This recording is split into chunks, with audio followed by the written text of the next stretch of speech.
Bonjour, je profite de ma présence au bord de l'océan, comme vous pouvez peut-être l'entendre. Je vous montrerai dans un instant pour faire cette très courte vidéo comme en écho à celle de Glastonbury où j'évoquais la possibilité de se connecter à distance à des lieux sacrés, puisqu'on n'a pas toujours l'occasion de parcourir le globe, puisque la Terre, on le sait maintenant, a des lignes énergétiques, ce qu'on appelle les ley lines, c'est qu'à l'endroit des croisements de ces lignes, il y a une concentration élevée d'énergie. Et comme par hasard, à ces croisements, il y a soit des sites naturels vibratoirement très élevés, ou ont été construits également des monuments, donc avec une intention particulière, je pense par exemple aux pyramides. Donc assurément, les anciennes civilisations avaient accès à ces éléments de connaissance par rapport à ces lignes énergétiques, et donc il a été mis en lumière par certains que ces sites seraient les centres énergétiques de la Terre, comme nous avons nos centres énergétiques, nos chakras. Donc du coup m'est venue cette idée, et puis j'en ai fait l'expérience, donc de vous inviter à essayer de faire une séance de mise en lien, on va dire, de ces centres énergétiques, les centres énergétiques de la Terre, les ley lines, et puis les vôtres, chakras. Donc centre énergétique, donc ces lieux sacrés en vérité, à vos chakras, soit en vous mettant en réception de manière très simple, comme je vais l'expliquer dans un instant, soit en méditation, comme vous en avez l'habitude. Alors évidemment toujours à partir de votre espace sacré, depuis votre soi supérieur, ça c'est la base, et avec l'intention, comme je l'avais évoqué dans la vidéo de Glastonbury, de recevoir en toute sécurité les énergies de pure lumière divine. Pourquoi de pure lumière divine? Parce que bien souvent, ces lieux font l'objet, maintenant et depuis un moment, de beaucoup de projections. Et donc connaissent la création d'égrégores, de formes pensées, tout simplement, qui sont pas forcément ce qui était initialement là. Alors ça n'altère en rien les énergies qui sont sur place, simplement, vous, quand vous posez votre intention, l'idée c'est de vous brancher à ce qui est sacré, à ce qui est de pure lumière divine, et non pas à l'égrégore. Donc c'est bien de poser l'intention de manière très simple et très claire. Voilà.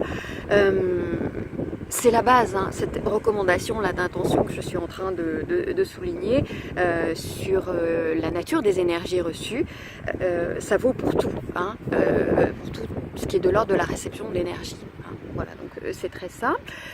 Donc vous pouvez faire ça pendant 10 minutes, une fois par jour, donc 7 jours, puisqu'il y a 7 chakras.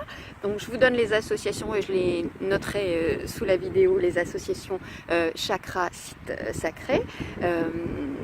Si vous avez besoin de visualiser, il y a des gens qui ont besoin de visualiser, vous prenez un bon moteur de recherche pour avoir l'image du site que je vais vous citer. Donc pour le chakra racine, il s'agit du mont Shasta en Australie. Pour le chakra sacré, il s'agit du lac Titicaca au Pérou.